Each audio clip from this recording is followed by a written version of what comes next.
August 11th, 2014, two men are on the run from murder, creating an international manhunt. They're part of a secret organization called Fight Club. It's a group of men who gather together to get what feels like a new lease on life by beating the hell out of each other. In the movie Fight Club, Brad Pitt and Edward Norton's characters discover fighting is the only way to finally feel free. There was a rush of adrenaline from fighting, and they want others to experience that freedom, which is why they start their underground club, Fight Club. Tony Bagnato and Diego Carbone's real-life fight club brings them more than they could ever imagine. But what starts out as a way to achieve a boxing career soon turns into a powerful and dangerous business.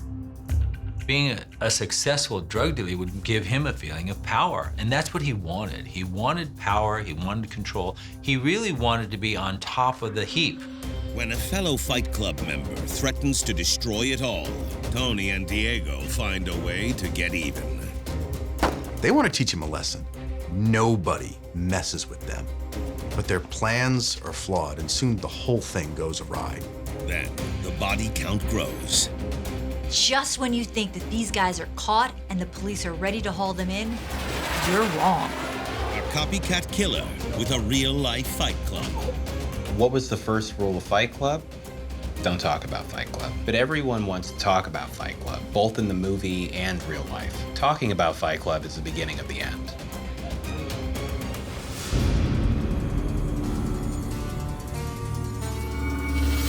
Tony Bagnato and Diego Carbone have one great passion in life: fighting.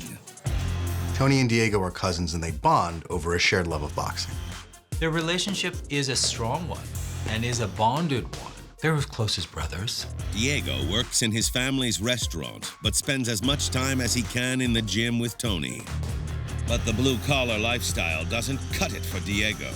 Eventually, his desire for action catches up to him. Diego used to work at his parents' restaurant, but unfortunately, he had a falling out with them. So you're looking at someone who didn't do particularly well in school, didn't do particularly well at his place of work that his parents were running. So in some ways, he was kind of floundering. For Diego, boxing is more of a hobby. It's something he does in his spare time. But Tony, it's a passion. Both men were just not 9-to-5ers. They weren't able to fit in to the conventional type of work that most people do within life. They needed something that was different, that they could still succeed in.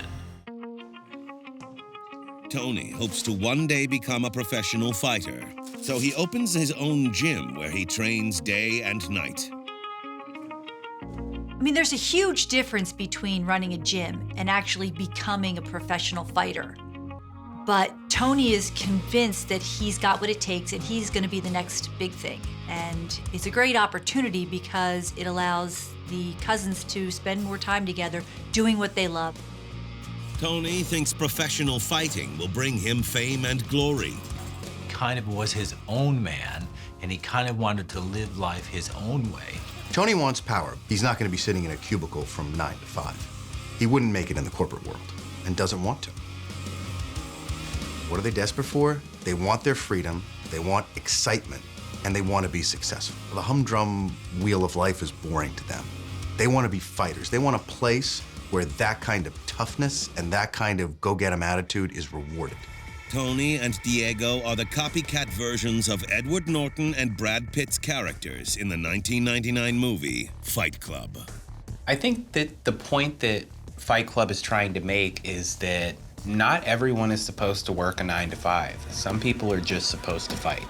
The film, directed by David Fincher, makes over $100 million at the box office. Fight Club is about a man who is tired of living a corporate lifestyle and decides that he's gonna stick it to the system, as he's basically made our corporate capitalist society his enemy, and he wants to dismantle that. After the movie makes its theatrical debut, real-life fight clubs begin to sprout up around the world. With something like Fight Club, it introduces an idea that seems so obvious it has to be real, So I knew people who went out looking for fight clubs, and of course they exist. And if they didn't, it's free to make one. There's even a fight club in Tony and Diego's hometown.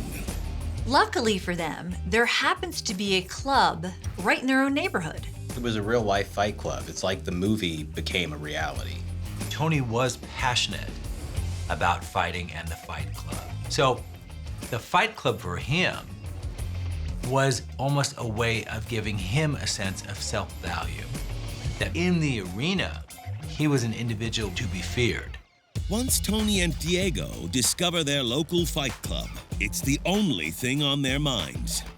The St. Michael's Christian Brothers Fight Club was founded by a former biker by the name of Albert DiFloriano. He created the club. It appeared to be a club for Catholics of Italian heritage that had a love of boxing.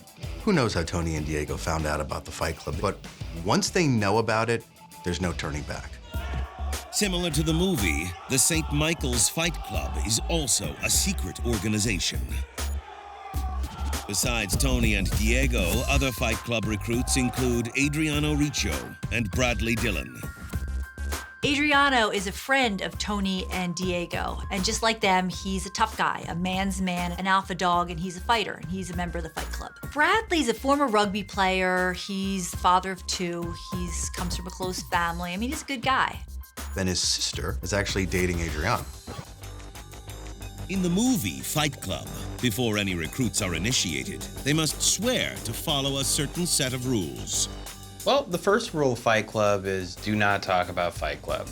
That's also the second rule. I think that may be the biggest line from the movie. I've seen many spoofs of it.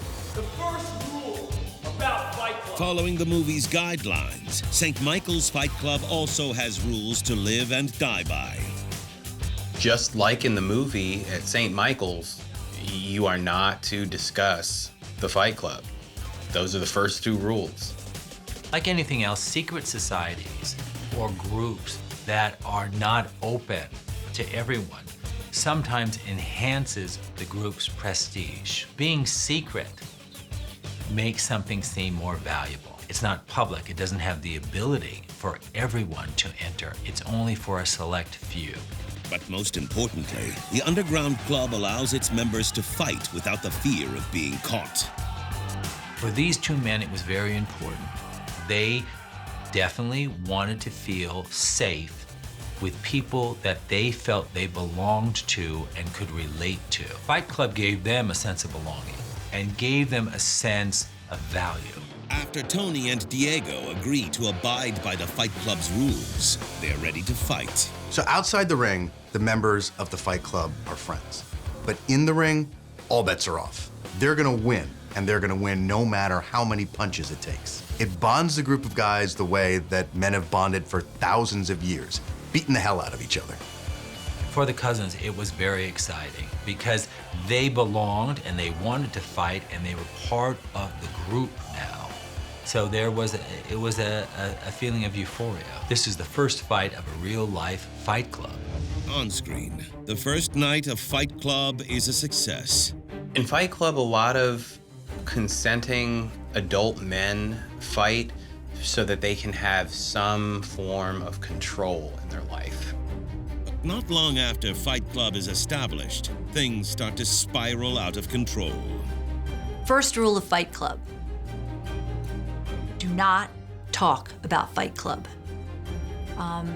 In the movie, there are consequences for not following the rules.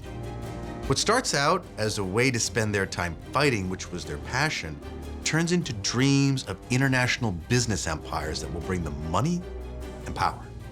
It's a copycat crime that's almost identical to Fight Club. When members of Fight Club transition over to Project Mayhem, things are more serious and more serious crimes are being committed. You could see the shift in things. They were very involved in selling illegal drugs. So those traits made them different from other men in terms of how they pursued their goals. So when one of the St. Michael members breaks the rules of Fight Club, there is a price to pay. They want to teach him a lesson. Nobody messes with them. But their plans are flawed, and soon the whole thing goes awry. And then the police are on their tail. Tony's mindset was that he was invincible, and that's a dangerous combination when you're also killing people. Cousins Tony Bagnato and Diego Carbone are living out many men's Hollywood fantasy by joining a local fight club like the 1999 movie with the same title. Tony and Diego love fighting, and they're so excited to find that a fight club exists in their community, practically in their own backyard. The doors of the club were closed to all outsiders, and no one really knew what went on inside the building. Both Tony and Diego were not pro-establishment. They kind of went against the establishment. They wanted to have their life and their world their own way, rather than succumbing, I suppose, to the establishment. In the movie Fight Club, Edward Norton's character believes that corporate life has dulled his identity. Edward Norton, when we meet him, feels emotionless. There is no excitement, no joy, just work, furniture, sleep. He feels like modern life has stripped him of his manhood. So when he meets Tyler Durden, an eccentric alpha male played by Brad Pitt, he's captivated. Tyler is everything that he wants to be. He's charming, attractive, well-spoken, and he's also free of the corporate lifestyle that Edward Norton's character is feeling like a slave to. He has his own business, and he just does what he wants. In the movie, Brad Pitt and Edward Norton's characters create a fight club, a place where men can come to regain their manhood. While off-screen, Tony and Diego believe their fight club is allowing them to achieve the same principles. Usually people's hobby and what they do for a living are two different things. A hobby is something you do that is truly a pleasure. So in this situation, the hobby and the work were combined. Tony and Diego's fight club comes from honest intentions. The name of the club is the St. Michael's Christian Brothers Fight Club, and it's a club born out of a shared interest in Catholicism and combat sports. The club is named for the angel Michael. In the Bible, Saint Michael is the most fearsome and mighty of all the angels. He's an archangel, and he leads legions of other angels into battle for the Lord. Because of the symbolism and the naming is that this is a fight club that's going to lead all other fight clubs. This is a fight club that is invincible. Before long, Tony and Diego are full-fledged members of the fight club, along with their friend Adriano and another man named Bradley. Adriano is one of Tony's friends, and he's also dating another Fight Club member, Bradley's sister. These guys are friends, but that doesn't stop them from going all out when they are matched up against each other in a fight. Similar to the movie, what starts out as a small group of men with a yearning to fight soon becomes the biggest secret on the streets. Like the movie Fight Club, once word inevitably gets out, more and more people want to join. Fighting another individual, it was just based on man versus man.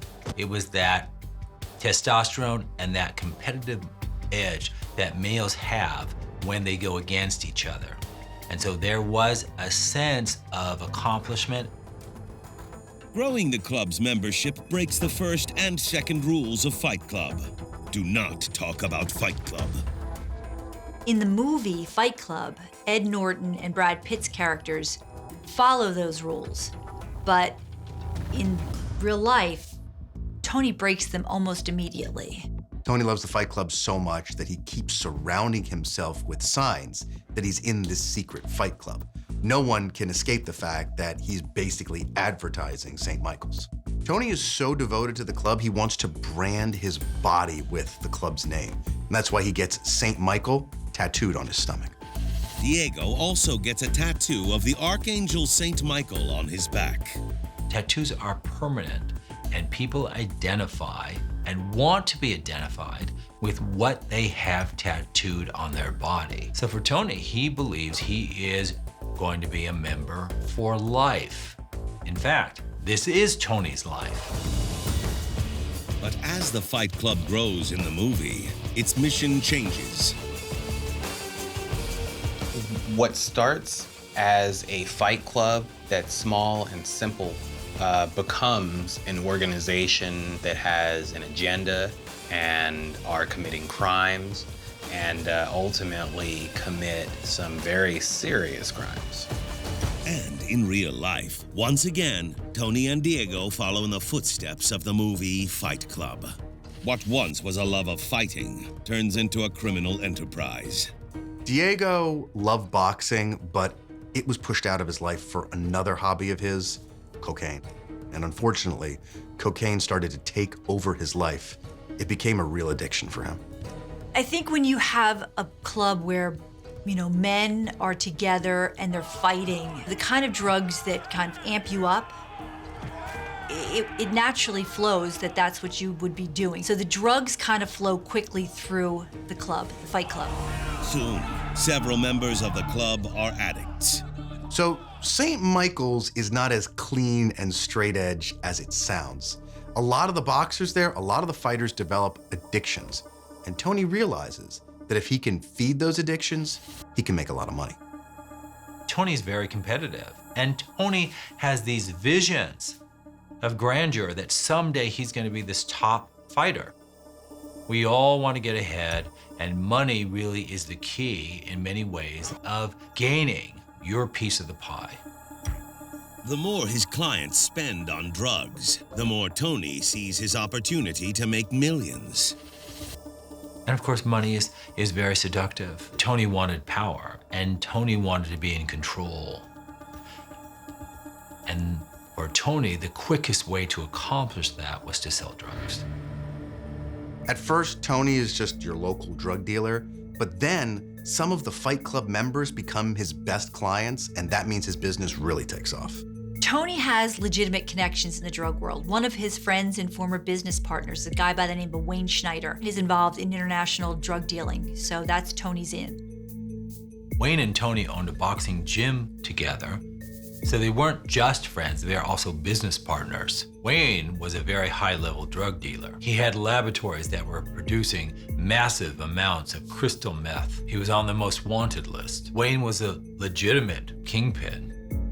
When Wayne runs into trouble with the law, he flees to Thailand to avoid jail time. And that's a perfect opportunity for Tony to step into that void and pick up Wayne's business. It's incredibly lucrative for Tony. But the more money Tony makes, the greedier he becomes. Tony loves that the money is absolutely pouring in from his drug business, and it doesn't seem to bother him that he's making money off the drug problems of people who are his friends. One friend who might have fallen the hardest into drugs was Adriano. Adriano, a Fight Club member, can't seem to get his addiction under control. Adriano and his girlfriend have a good relationship, but then she begins to see that he's really getting deep into drugs, and that changes the relationship for them. His drug addiction is tearing them apart. Adriano's girlfriend is so concerned about his drug problem that when he tells her he needs $2,000 to go into a drug rehab, she hands it right over to him. Although Adriano promises to use the money for rehab, it's all a lie.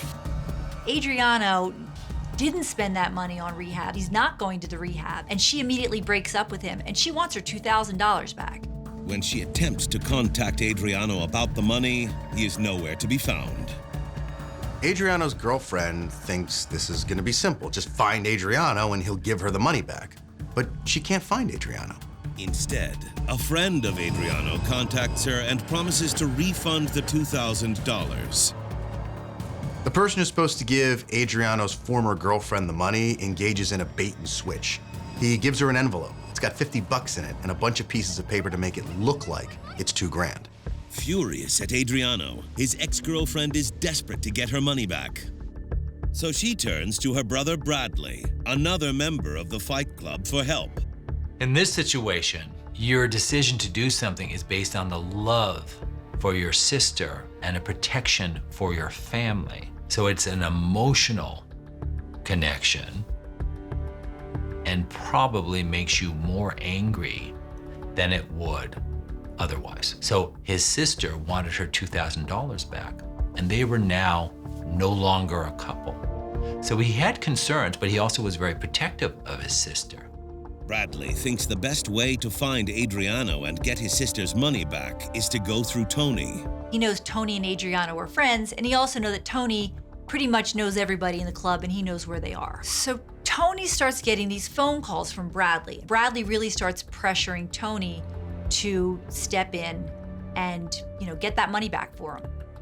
Tony can tell Bradley is determined. He will stop at nothing until his sister's money is returned. But the more Bradley demands, the angrier Tony becomes. I really think that Tony thought that Bradley was out of line, coming to him and pressuring him. I think, it was something that he felt shouldn't be done. At the same time, Tony knows he has the most to lose should Bradley not get his money back. Tony knows that he's running an international drug operation, and he knows that Bradley is aware of his activities. Tony knows that Bradley could easily make one phone call and bring the whole thing crashing down. I think Bradley made Tony feel vulnerable, and Tony didn't like that feeling.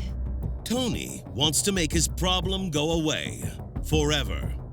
It would have been so easy just to track down Adriano, make him apologize, and make him give back the money. But things weren't going to go down that way. Tony had too much pride to serve as a real intermediary.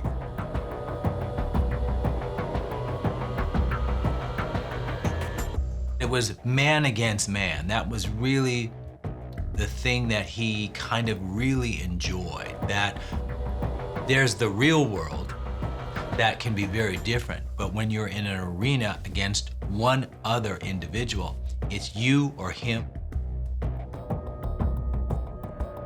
But one of you is going to be the ultimate winner. Tony decides to have a face-off with Bradley. So they convince Bradley to come to a meeting and that everything will be fine, and that's where they'll resolve the issue. In reality, it's a setup. In the movie Fight Club, someone is always willing to help the main characters do their dirty work. And in real life, Diego steps in to help make Bradley disappear. Bradley had no concerns. He wanted to get to the bottom of it, but he certainly didn't think his life was on the line. In reality, if Tony was a big, bad, powerful gangster, if he was someone like Tyler Durden, he could make it happen with a phone call.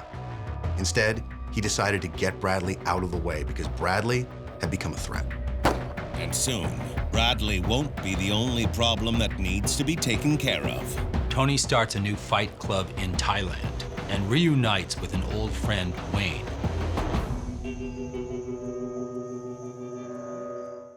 Tony Bagnato and Diego Carbone are living their wildest fantasies, just like the movie Fight Club. Tony and Diego are cousins whose dream came true when they realized they had a fight club in their own hometown. Tony and Diego are basically getting to live out the movie Fight Club in their own neighborhood. St. Michael's Fight Club is around the corner from them, and that's where they spend a lot of their time. In the film Fight Club, Edward Norton and Brad Pitt's characters create a safe place where men can fight. But soon after their fight club is established, things quickly escalate. When we first started to meet the members of the Fight Club, they were individuals who were coming together because they enjoyed fighting. But as the mission of Fight Club changes, certain members prove they are willing to do anything for the survival of the club. The members of this new organization are willing to lay their lives on the line for Edward Norton and Brad Pitt's characters. They go from planning fights to recruiting members of a terrorist unit. Tony and Diego's Fight Club has taken them to extreme limits. At one point in his life, Tony wanted to be a famous fighter. Now he just wants to make as much money as he can from drugs. Money, power, and control are his goals. But Tony is facing an internal problem that threatens to destroy everything he's built. Fellow Fight Club member Bradley wants the $2,000 his sister is owed by another member, Adriano. But the problem is, Adriano is nowhere to be found. Who knows where Adriano is? He's probably so strung out that he can't even deal with the situation. So Bradley goes to Tony in order to get the money. Adriano and his drug problem have become a liability for Tony. Instead of taking care of Adriano's drug problem, Tony decides to eliminate Bradley. If Bradley doesn't get the money, he could give police inside information about the drug ring. Adriano doesn't have the money. The $2,000 is spent. It's gone. Tony enlists the help of his cousin Diego. Together, they decide to lure Bradley to a private location. So they contact Bradley and they agree to give him the $2,000. I mean, nothing could be further from the truth. They're not giving him the money, but they want him to believe that he's getting what he wants, so when he meets them, his guard will be down. Bradley walks in like a lamb to the slaughter. He's not concerned. He thinks he's actually going to get his money back from these two characters. Bradley wants to make things right during this meeting, but he doesn't want to cause too much trouble. He doesn't want to burn bridges with Tony, Diego, or the Fight Club. Bradley takes the bait. Tony and Diego text Bradley and tell him that they're in a nearby parking garage and for him to meet them there. Meeting in a parking garage is a bit jarring for Bradley. Bradley was anticipating meeting them in a public place. This is a little not in the script, but he just wants to get this over with. Bradley seemed calm, so one could assume that he didn't feel that his life was in jeopardy. But almost as soon as Bradley enters the garage, he realizes he's been played for a fool. Where's the money? I'll have your money. Bradley realizes they don't have the $2,000 and they never intended to bring it to him. Bradley's really legitimately furious and he lays into the two of them. The argument started to get worse, and then eventually Diego started to get physical with Bradley. Diego puts Bradley in a headlock. Bradley's a member of a Fight Club.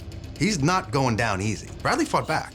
Bradley's in a headlock. There's not a lot he can do, but his arms are free and he's grabbing and scratching at Diego, and he manages to get some of Diego's skin underneath his fingernails.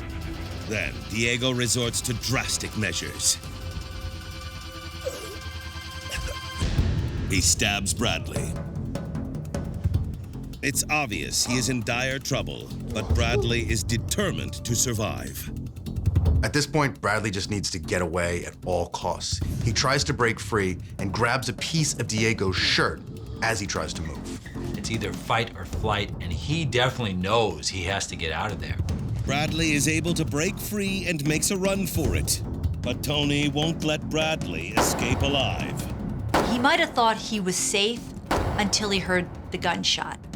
Tony had lost control, and Bradley was very quick on his feet, so he almost made it. He almost escaped. Tony fires 5 shots at Bradley, hitting him 3 times. He hits Bradley in the back and in the abdomen, and at one point his heel comes up as he's running, and Tony fires another shot, and the bullet goes right through Bradley's heel. Once Bradley is out of range of Tony's gun, Tony and Diego realize they've got to get out of there. So they run to Tony's car, and from there they speed off. As for Bradley, he's able to make it out of the garage and hopes to get help.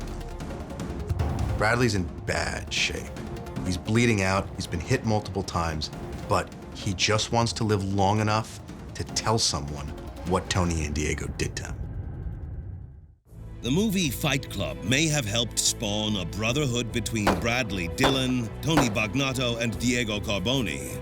But as seen in the movie, fight clubs can easily spiral out of control. What starts as a fight club that's small and simple becomes an organization that has an agenda. Everything turns, and now suddenly there are weapons involved, and that's when we see the first group member die. Bradley's been hit pretty badly, and he's bleeding out, but he desperately wants to survive to tell someone who did this to him. There are shoppers who are walking around doing their late afternoon shopping who suddenly see this man covered in blood, clutching his abdomen, stagger out of the parking garage, and collapse on the sidewalk. Someone calls an ambulance almost immediately, but by the time the ambulance gets there, Bradley is unconscious, and the paramedics are not able to revive him, and he dies without ever being able to tell anyone who did this to him. Meanwhile, cousins Tony and Diego flee on foot to their getaway car. They kill Bradley because Bradley had become a liability, not to their fight club, but to Tony's drug empire. Bradley had secrets, and if he spilled them, Tony's empire could be destroyed. Their biggest problem that they were trying to solve was keeping Bradley quiet. Now, their goal is to get away with murder. In the thriller movie Fight Club, what starts out as a secret membership to fight is now a criminal organization. They have come to believe in Tyler Durden so much that they break from that individuality and are willing to become just thugs for him. Just like Tyler Durden's followers, Diego does whatever his cousin Tony demands. Tony is the real-life version of Tyler Durden. Tony has the same kind of power that Tyler has. Just like the loyal Fight Club members, Diego follows Tony's command without question. As Tony and Diego get as far from the crime scene as they can, police arrive to piece together Bradley's last moments. Bradley was bleeding heavily, and he left a trail of blood. So the police follow it right back to where the shooting took place, and they find a piece of green cloth. Police run the green cloth and samples of evidence from under Bradley's fingernails through DNA testing. So the police gather all this DNA evidence, both from the shirt and from Bradley's body. They run it through their system, and they get a match. The match is Diego. The manhunt for Diego Carbone begins. The cousins don't know if Bradley was able to tell someone about the attack, but they think the game is up. They need to go. They need to get out of the country, and they need to do it right away. Tony's done some business before in Thailand. He also knows that his old buddy Wayne is in Thailand, because Wayne had to flee the country too. So he figures this is a perfect opportunity. I'll go to Thailand, we can start up the International St. Michael Fight Club and hook up with our pal Wayne. Tony takes a plane to Thailand, but Diego isn't so lucky. Diego has a little problem with his passport. So he winds up having to come back to the airport a second time. And it's that second time when police are able to actually arrest him. Police interrogate Diego about his involvement in Bradley's murder. He admits to being at the scene, but says he wasn't the one who killed Bradley. It was his cousin, Tony. His loyalty to his cousin is not the same as the men's loyalty to Tyler Durden. He breaks. He gives the police everything.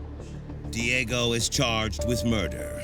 But as for his partner in crime, it seems, at least for now, Tony's escaped the long arm of the law. So the police know they're looking for a second suspect, Tony Bagnato, but they can't find Tony anywhere. They don't know where he is. In the film Fight Club, Edward Norton's character finds out copycat fight clubs are popping up all over the country. There is a scene later in the film where Edward Norton's character is taken in by some police officers for questioning, and right when you think that he's going to be arrested and put away, he manages to escape that situation. The police officers were also a part of the Fight Club phenomena that was spreading across the states. Over a year after he escapes to Thailand, Tony is up to his old tricks. For Tony, he wanted to start another fight club. It seems like Fight Club was really everything that Tony was. He really was dedicated to having a fight club.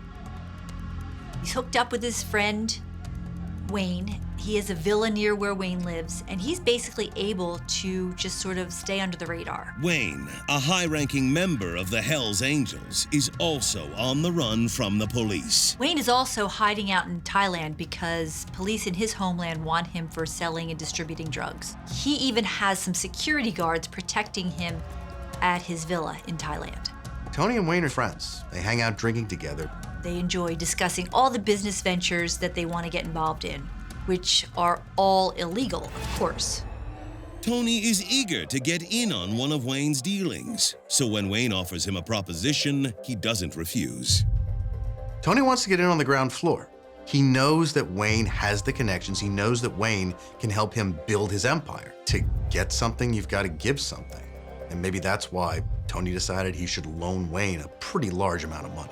The men agree to terms on the investment. He thinks his venture will pay off in spades. Tony and Wayne pick up right where they left off. They have a shared love of fighting, drinking, carousing, and that's what he ends up doing most of the time in Thailand. But when Wayne gets a big payday and doesn't give Tony a cut, all hell breaks loose. I think Wayne underestimated not just how nasty Tony was, but how stingy he was. So Wayne doesn't pay him back. That's the problem. Tony and Wayne's relationship crumbles. I think Wayne underestimated Tony's need for vengeance and Tony's ability to hold a grudge. Tony loans Wayne a pretty significant amount of money. And when Wayne doesn't pay him back, Tony really gets angry. Tony has evolved much like Tyler evolved in Fight Club, because they're no longer guys fighting for this, lofty, we're gonna be men. He's basically just a drug dealer, enforcer, and, he's about anarchy, murder, breaking all the rules. There's nothing honorable about what he's doing, much like by the end of the movie, there's nothing honorable about what Tyler was doing. In the movie Fight Club, everyone underestimates just how powerful Tyler Durden really is. And in real life, Tony is about to prove that he's the one in control. Tony decides to do whatever is necessary to get the money from Wayne. When Tony gets angry, Tony decides to kill. Tony Bagnato and his cousin Diego Carbone have killed their fellow Fight Club member Bradley Dillon. But like the movie Fight Club, there is more bloodshed to come. They shot Bradley because they knew he was determined to get his sister's money back, and they knew that he would stop at nothing. They were afraid that he was going to bring down their international drug operation. Diego is arrested and charged with murder, but Tony is able to flee the country, where he lands in Thailand and starts a new life. Tony starts a new Fight Club in Thailand and reunites with an old friend, Wayne. Wayne is also hiding out in Thailand after he broke the law in his own country. Tony and Wayne pick up their friendship right where they left off. Tony even loans Wayne some money so that he can profit from one of Wayne's schemes. When Wayne doesn't pay Tony back, Tony vows the ultimate revenge. When Tony killed Bradley, he did it to keep Bradley quiet. When he goes after Wayne, it's because he feels like he's been wronged. In the movie Fight Club, the more power Tyler Durden demands, the deadlier he becomes. Tony follows suit. His role was very complex. As we know, if you've seen the film, the story is very wild, but Brad Pitt goes from a charismatic stranger to the enemy that's living within your walls and a terrorist. It's all over the place, but it resonated very strongly with a lot of people.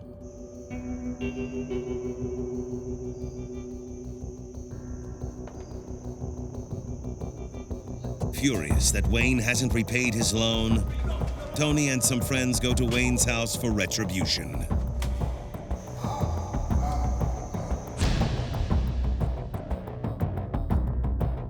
They're all wearing black face masks so they can't be identified, and Wayne has no idea who these guys are or why they're here. The garb is similar to what Tyler Durden's crew wears in Fight Club.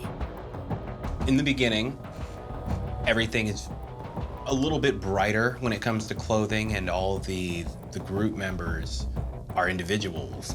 But by the film's end, they are all clad in black because they're basically operatives. They're clad in black to commit crimes. Wayne is about to realize just how powerful Tony has become. Antonio, what are you doing? Don't you ever cross me again, you scumbag! No, this is about the money. About the money, I got it. I've got 24 hours. At this point, Wayne is pleading for his life. But it's not going to be enough for someone like Tony. Tony attacks Wayne. When he does so, he takes off his mask so that Wayne can see who now holds his life in his hands. Tony savagely beats Wayne with brass knuckles. Beats Wayne to death without giving Wayne an opportunity to fight back. Tony is a cold-blooded killer. He's able to kill a friend because he really lacks any kind of empathy or remorse. He's a true fighter, and he wants to be the ultimate winner. After Wayne's death, Tony knows time is of the essence. He needs to get rid of Wayne's body before anyone finds out what happened. Tony and his guys load Wayne's body into a car and drive it 20 miles outside of town. They dig a grave, bury him, and hope no one will ever find him. Then, Tony puts miles between himself and the crime scene. He flees to Cambodia, hoping to evade the authorities, but police are already on his trail. Wayne wasn't alone at his home while he was being attacked. So there's all this fighting, all this chaos. There's a melee at Wayne's villa. And through all of what's going on, one of the guards suddenly gets a look at Tony. Tony's not wearing his mask, and the guard recognizes it. At that point, the guards call the police. But for Wayne, the police are too late. Although he puts up a struggle, he's no match for Tony. The cops are able to obtain the surveillance footage, and they've basically got a front row seat as to what happened inside that villa. One of the things the security camera footage reveals is the license plate of the car Tony was driving. The police look that up, and they find out it was actually rented by the wife of one of Tony's friends. Authorities learn the rented car has a trackable GPS system. The police trace the truck from Wayne's house to Tony's house, but then they find it went to a random roadside location and stayed there for hours. When the police get to the roadside, it's pretty obvious what's happened there. There's freshly turned earth, and once they remove it, they find Wayne's body in the hole. Authorities put out an all-points bulletin to be on the lookout for Tony, and only 3 days later, he is finally apprehended. The plotting, the scheming, the scamming. It's the hunt that keeps men like Tony alive. That's what is his makeup. But once caught, all that drops because there is nothing else. Police interrogate Tony, and he gives them several alibis. One of his alibis is that he had spent the night with an exotic Thai dancer. Another alibi was that he was so frightened by news of Wayne's murder that he had to seek, advice on what to do. But despite the stories he spins, the evidence against Tony is overwhelming, and he is found guilty of Wayne's murder. Tony receives a death sentence for Wayne's murder in Thailand. Back home, Diego receives 21 years in prison for Bradley's murder. It's likely that Tony will never stand trial for Bradley's murder because he's on death row in Thailand, and the Thailand authorities have no interest in extraditing him. At the end of Fight Club, viewers are in for a shock when they learn Brad Pitt and Edward Norton's characters are actually the same person. In the end of the film, we discover, along with Edward Norton's character, that he has been Tyler Durden all along. Brad Pitt's character represented the free man that he wanted to be, and by aligning himself so closely with his mind's version of Tyler, he transformed into him. As for Tony and Diego, their affiliation with a real-life fight club led straight to prison. Tony and Diego started out living out their fantasy, but they got greedy, and that greed turned to murder. Tyler Durden started a revolution. Tony and Diego just became criminals. The crazy thing of it all is that these two guys just really wanted to fight. That was their passion. But just like in the movie, a simple idea like that turns into an evil that destroys multiple lives. Tony thought he was always going to be the one that won. And so he thought of himself as a winner above everything else. Didn't matter what he did, he was going to remain a winner until he was finally caught.